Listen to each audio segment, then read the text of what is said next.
13h, 15h, Europe 1 Info. Il y a 13h49 sur Europe 1. Merci de nous rejoindre. Vous écoutez Clélie Mathias avec vos deux chroniqueurs. Clélie, le chroniqueur politique et communicant Jean-Michel Salvatore et l'ancien juge d'instruction Georges Fenech. Et avec vous, on va revenir sur cette histoire révoltante qui nous a tous choqués. À l'université Panthéon-Sorbonne, Paris 1, plusieurs élèves ont été exclus d'une boucle WhatsApp en raison de leur nom à consonance juive. Il y a eu également ce sondage intitulé « Pour ou contre les Juifs ». Théo Grévin pour la rédaction d'Europe 1 est retourné à l'université, à la fac justement, prendre le pouls auprès des étudiants. Et écoutez, cette étudiante de la promotion concernée a témoigné à son micro pour Europe 1. J'ai été insurgé, on se connaît même pas encore, on n'a même pas encore fait la rentrée, et de voir des sondages de ce genre sans aucun contexte, c'est clairement de la haine gratuite. Forcément c'est choquant de faire un tel amalgame, de décider que si oui ou non, des élèves peuvent être informés de ce qui se passe à la fac, selon si leur prénom a une connotation juive ou pas. Alors, ce qui nous étonne et révolte dans cette histoire, Georges Fenech, c'est le côté décomplexé de pouvoir oser mettre un tel sondage ou exclure des gens parce que leur nom est à consonance juive. Ça paraît totalement libre de tout jugement, évidemment. Oui, ça n'est plus un antisémitisme qui se cache. Non. Sournois, qui rase les murs, qui conteste même, qui s'en offusque. Non, c'est un antisémitisme ouvert. Même affiché avec une certaine fierté de bouter dehors de l'université des groupes WhatsApp, maintenant comme font les jeunes, à partir d'une consonance, d'un prénom, d'un nom. Vous vous rendez compte? Le climat qui règne actuellement dans nos universités, on parle de la Sorbonne, mais on peut parler de Grenoble, on peut parler de Lyon, souvenez-vous. Bon.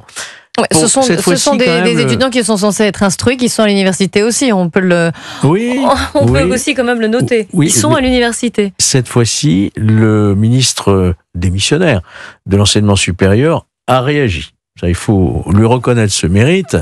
Il a dit une seule ligne est possible, la tolérance zéro. Oui, maintenant il faut passer à l'acte. Oui, la justice a été saisie, vous l'avez vu. Elle a été saisie, mais le parquet, pour l'instant, attend toujours cette saisine.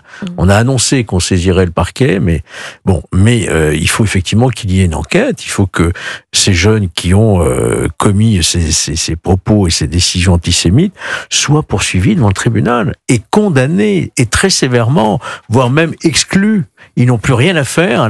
Ils ont sali l'honneur de la première grande université française, et la mieux classée dans le monde aussi, la Sorbonne.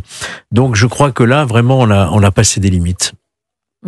Voilà. Jean-Michel Salvatore. Moi, ce qui me surprend, c'est la banalisation, au fond. Parce que même dans les réactions, bien sûr, le ministre a réagi comme il fallait, mais je trouve...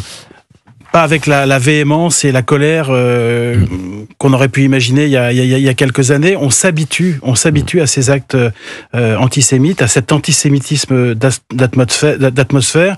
Les étudiants juifs qui sont dans ces facultés vivent absolument l'enfer. Ils sont obligés de se cacher, ils sont obligés de retirer leur étoile de David quand ils importunent, etc., etc. Donc moi je trouve que là il y a quand même quelque chose d'extrêmement inquiétant qui est entretenu. Il faut dire les choses comme elles sont, qui sont entretenues par la France insoumise. Et je trouve que moi, je suis assez inquiet finalement des conséquences du voyage d'Emmanuel Macron à New York lundi prochain pour reconnaître l'État palestinien.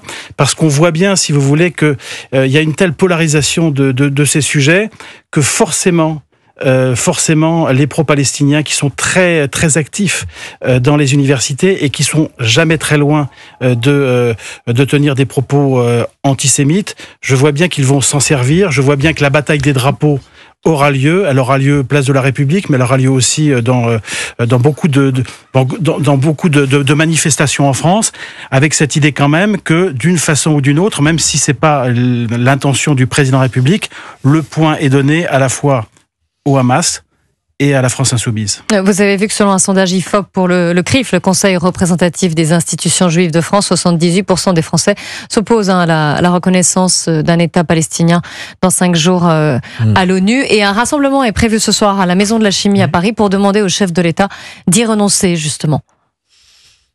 Georges Fenech. C'est le pire moment. J'entends tous ceux qui défendent, et j'en fais partie, une solution à 2 États. Depuis toujours, c'était la solution française. Mais après ce qui s'est passé le 7 octobre, reconnaître aujourd'hui un État de Palestine, mais qui est à la manœuvre en Palestine? Enfin, qui détient le pouvoir aujourd'hui, sinon le Hamas? Donc le groupe terroriste. Donc quelque part, vous avez beau tourner la solution dans tous les sens, vous donnez quitus au 7 octobre. Vous dites, bah oui, ça a servi à quelque chose finalement, puisque voilà, on en est aujourd'hui. Et d'ailleurs, je rappelle que le Hamas s'est félicité de la décision de M. Macron d'aller à New York en grande pompe reconnaître un État de Palestine qui était incapable évidemment de se mettre en place. Il n'y a aucune structure démocratique, il y a même plus, il y a rien en réalité. Et donc c'est pas la bonne manière. Et aujourd'hui, eh ben on assiste à quoi? Une décomplexe. Effectivement. L'antisémitisme est partout. Il est dans des colonies des jeunes qui sont débarqués d'un avion, il est dans des artistes qui peuvent plus se produire, dans des producteurs, réalisateurs de théâtre qui n'ont plus de théâtre. Voilà. Et donc, on vit un climat absolument inimaginable qu'on n'aurait jamais imaginé il y a ne serait-ce que 3 ou 4